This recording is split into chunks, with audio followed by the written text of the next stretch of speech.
मित्रांनो, आपल्या सर्वांचं स्वागत आहे आणखीन एक नवीन YouTube व्हिडिओमध्ये. ह्या व्हिडिओमध्ये आपण म्युच्युअल फंड्स नेमकं काय काम करतात, कशा पद्धतीने आपले पैसे जे आहेत ते इन्व्हेस्ट करतात, त्यामध्ये जर इन्व्हेस्टमेंट जर करायची असेल, तर कुठल्या प्रकारे आपण करू शकतो आणि त्याबरोबरच म्युच्युअल फंडचं ओव्हरऑल स्ट्रक्चर काय आहे, त्याबद्दल माहिती घेऊया. तर म्युच्युअल फंड म्हणजे अनेक गुंतवणूकदारांचे पैसे जे आहे, एकत्र करून फंड मॅनेजर जे आहेत, ते वेगवेगळ्या शेअर्स, बॉन्ड्स, सरकारी सिक्युरिटीजमध्ये गुंतवणूक करीत असतात किंवा मनी मार्केट्समध्ये गुंतवत असतात आणि यातून मिळालेला नफा जो आहे तो उत्पन्न गुंतवणूकदारांना त्यांच्या गुंतवणुकीच्या प्रमाणात जो आहे तो वाटला जातो. म्युच्युअल फंड्समध्ये गुंतवणूक केल्यावरती तुम्हाला काही युनिट्स मिळतात, ज्याला नेट असेट व्हॅल्यू म्हणजे एन-ए-व्ही असं म्हटलं जातं. याबरोबरच म्युच्युअल फंड ज्यावेळेस तुम्ही घेता, त्यावेळेस त्याच्या एक ठराविक रक्कम ही एक्सपेन्स रेशो ही म्हणून घेतली जाते. तो म्युच्युअल फंडमध्ये 2 प्रकारचे फंड असतात. ते म्हणजे एक रेग्युलर प्लॅन आणि दुसरा म्हणजे डायरेक्ट प्लॅन. रेग्युलर प्लॅन हा असा प्रकारचा प्लॅन आहे, की ज्याच्यामध्ये डिस्ट्रिब्युटरचा रोल असतो आणि त्यामुळे त्याचा एक्सपेन्स रेशो जो आहे, तो जास्त असतो. उदाहरणार्थ 1.5% च्या वरती आपल्याला होताना दिसतो. परंतु तेच जर डायरेक्ट म्युच्युअल फंडच्या प्लॅनमधनं जर तुम्ही एस-आय-पी किंवा इन्व्हेस्टमेंट करत असाल, तर त्यामध्ये तुम्हाला एक्सपेन्स रेशो जो आहे, तो 0.9 च्या प्रत्येकी खालीच आपल्याला तो बहुतांशी बघताना दिसतो. म्हणजेच तुमची म्युच्युअल फंडची स्कीम जी आहे, ती डायरेक्ट प्लॅनमध्ये असणं सगळ्यात महत्त्वाचं आहे. आता म्युच्युअल फंड जे आहेत, ते भारतामध्ये इंडियन इंडिया ट्रस्ट ॲक्ट 1982 नुसार ट्रस्ट स्थापन करून केले जातात आणि ते सेबी रेग्युलेशन्स 1996 नुसार काम करतात. म्युच्युअल फंडसाठी व्यवस्थापनासाठी अगोदर सांगितल्याप्रमाणे लागणारे शुल्क हे एक्सपेन्स रेशो जे आहे ते सेबीने ठरवलेल्या मर्यादेतच असतात. मग म्युच्युअल फंड कसे काम करतात बरं? म्युच्युअल फंड्समध्ये गुंतवणूक केल्यावरती तुमचे पैसे इतर गुंतवणूकदाराबरोबर एकत्र म्हणजेच पूल्ड केले जातात. फंड मॅनेजर हेच पैसे जे आहेत ते विविध साधनांमध्ये जसं सरकारी सिक्युरिटीज, बॉन्ड्स, स्टॉक्स त्याच्यामध्ये तो गुंतवतो आणि त्यातनं त्याला परतावा जो आहे तो डिव्हिडंड, इंटरेस्ट आणि कॅपिटल गेनच्या माध्यमातून आपल्याला बनताना दिसतो. म्युच्युअल फंड्स युनिट विकल्यावरती आपल्याला नफा किंवा तोटा जो आहे तो दिसतो. इक्विटी फंडमध्ये साधारण 18 ते 24 महिने संयम ठेवणं गरजेचं आहे. परंतु जसं की तुमचे लाँग टर्म गोल किंवा मीडियम टर्म गोल हे 15 ते 25 वर्षामध्ये असू शकतात. आणि त्या गोलच्या नुसार जसं की मुलाचं किंवा मुलीचं लग्न, त्यांचं शिक्षण, तुमचं एक स्वप्नातील घर, ह्या ज्या ध्येय जे आहेत, गोल जे आहेत, ह्याला जास्त पिरियड ऑफ टाईम लागतो आणि त्यानुसार तुम्ही आजच जितक्या लवकर त्याला सुरुवात करताल, तेवढं कमी तुम्हाला सिस्टमॅटिक इन्व्हेस्टमेंट प्लॅनच्या माध्यमातून तुम्ही त्यात इन्व्हेस्ट करू शकता. मग म्युच्युअल फंडमध्ये गुंतवणूक करण्याचे विविध मार्ग कुठले, हे आता आपण समजून घेऊया.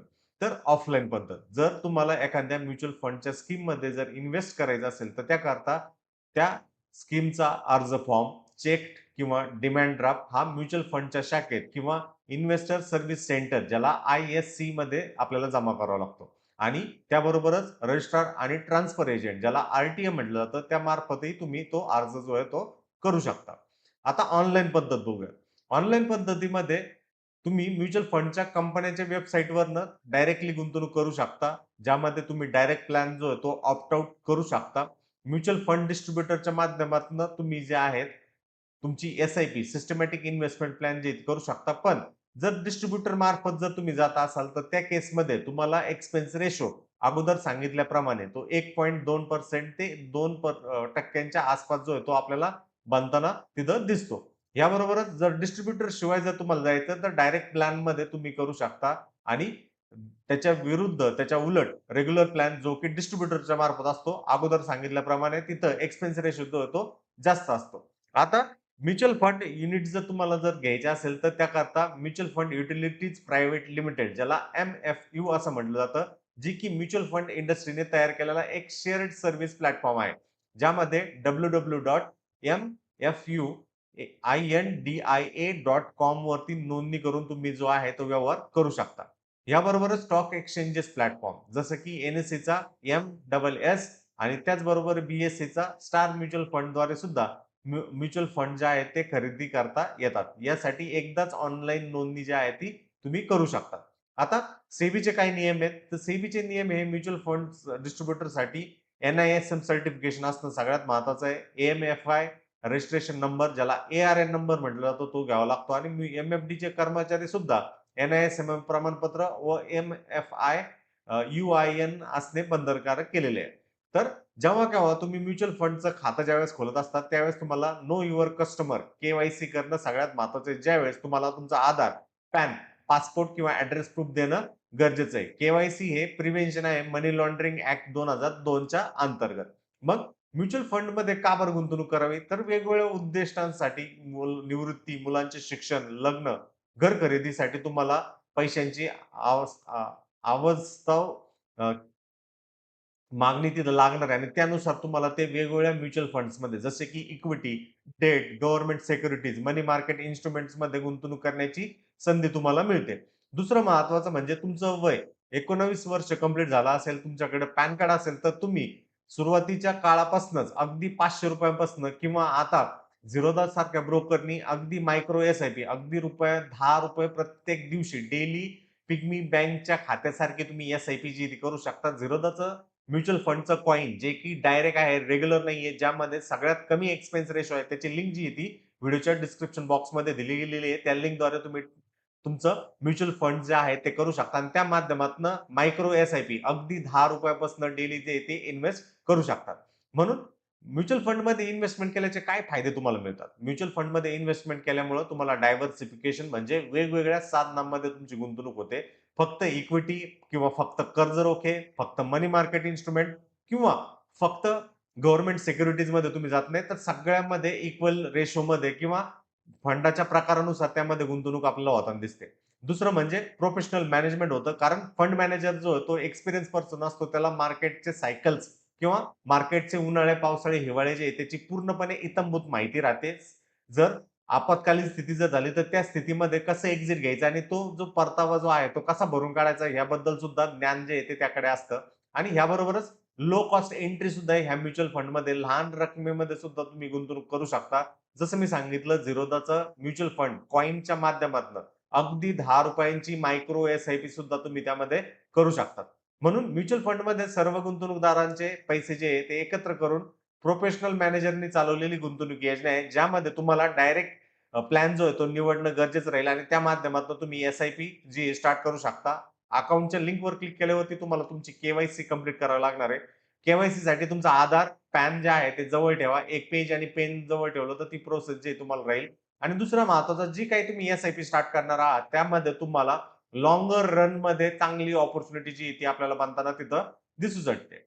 एक उदाहरणार्थ मी तुम्हाला सांगतो, जर तुम्ही प्रति महिना ₹1000 ची एस-आय-पी करताय पुढील 20 वर्षासाठी, त्यामध्ये तुमचे 2 प्लॅन आहे. जसं मी अगोदर सांगितलं, की डिस्ट्रिब्युटरचा हा प्लॅन आहे, की जो रेग्युलर प्लॅन आहे, ज्यामध्ये एक्सपेन्स रेशो जास्त राहणार आहे. डायरेक्ट प्लॅनमध्ये एक्सपेन्स रेशो तो कमी राहणार आहे. आता आपण अपेक्षित परतावा जो आहे, तो 12% चा पकडूयात रेग्युलर प्लॅनमध्ये आणि डायरेक्ट प्लॅनमध्ये 11% चा परतावा जो आहे तो आपण बघूयात. तर डायरेक्ट प्लॅनसाठी मी परत एकदा सांगतो 12% चा परतावा पकडलाय आणि रेग्युलर प्लॅनसाठी 11% चा परतावा पकडलाय.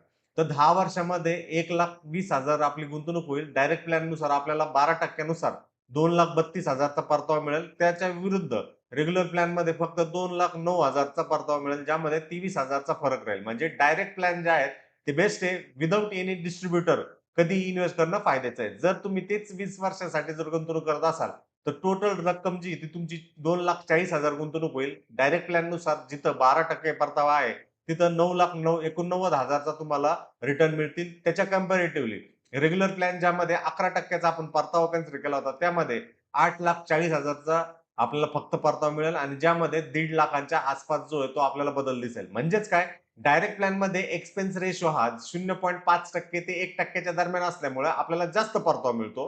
परंतु जर रेग्युलर प्लॅन डिस्ट्रिब्युटरच्या मार्फत आपण गेलो असेल, तर तिथं एक्सपेन्स रेशो जास्त म्हणजे 1 ते 2.5% च्या आसपास असल्यामुळे तो परतावा जो आहे तो कमी होताना दिसतो. याबरोबरच कंपाउंडिंगचा इफेक्ट सुद्धा सुरुवातीला आपल्याला हा फरक जो आहे सुरुवातीच्या काही वर्षामध्ये कमी दिसतो. परंतु 20 वर्षानंतर आपल्याला डायरेक्ट प्लॅनमध्ये जवळ-जवळ ₹1.5 लाख जे आहे ते सगळ्यात जास्त होताना ते दिसतात. म्हणून जेव्हा-केव्हा तुम्ही म्युच्युअल फंड खरेदी करताय, तर म्युच्युअल फंडमध्ये तुम्हाला ही गोष्ट लक्षात ठेवणं गेलं पाहिजे. जर दीर्घकालीन गुंतवणूक तुम्ही करताय, तर तिथं तुम्हाला सरासरी परतावा मिळण्याचे हायर चान्सेस तिथं राहणार आहे कंपेअर टू बँक एफडीज, त्याबरोबरच इंडेक्स फंड सुद्धा चांगले, डेट फंड सुद्धा चांगले असतात आणि हायब्रिड फंड सुद्धा चांगले असतात. याबरोबरच एक्सपेन्स रेशो म्हणजे फंड चालवण्यासाठीचा खर्च जो आहे, तो सुद्धा मी व्यवस्थितरित्या तुम्हाला सांगितलाय. तर कसा वाटला हा व्हिडिओ? नक्की व्हिडिओच्या कमेंट बॉक्समध्ये कमेंट करा आणि जर तुम्ही बिगिनर आहात, मार्केटमध्ये आतापर्यंत कुठल्याही प्रकारची गुंतवणूक म्युच्युअल फंड्समध्ये केली नसेल, तर त्याकरता ही योग्य वेळ आहे. यही टाइम सही है. एस-आय-पी स्टार्ट करा. त्याकरता लिंक जी आहे ती व्हिडिओच्या डिस्क्रिप्शन बॉक्समध्ये दिली गेलेली आहे. याबरोबरच या व्हिडिओच्या माध्यमातून कुठल्याही प्रकारचं रिकमेंडेशन किंवा ट्रेडिंग टिप्स जी आहे ती दिली गेलेली नाहीये, याची सुद्धा नोंद घ्यावी. कसा वाटला व्हिडिओ? नक्की शेअर करा तुमच्या मित्रपरिवाराबरोबर. ज्याला स्टार्ट करायचंय अगदी ₹10 एस-आय-पी, तर त्याच्याकरता सुद्धा हा व्हिडिओ जो आहे तो परिणामकारक राहणार आहे. त्या व्हिडिओच्या डिस्क्रिप्शन बॉक्समध्ये लिंक दिली गेलेली आहे. त्याद्वारे तुम्ही ₹0 मध्ये तुमचं म्युच्युअल फंडचं अकाउंट जे आहे ते ओपन करू शकता. धन्यवाद.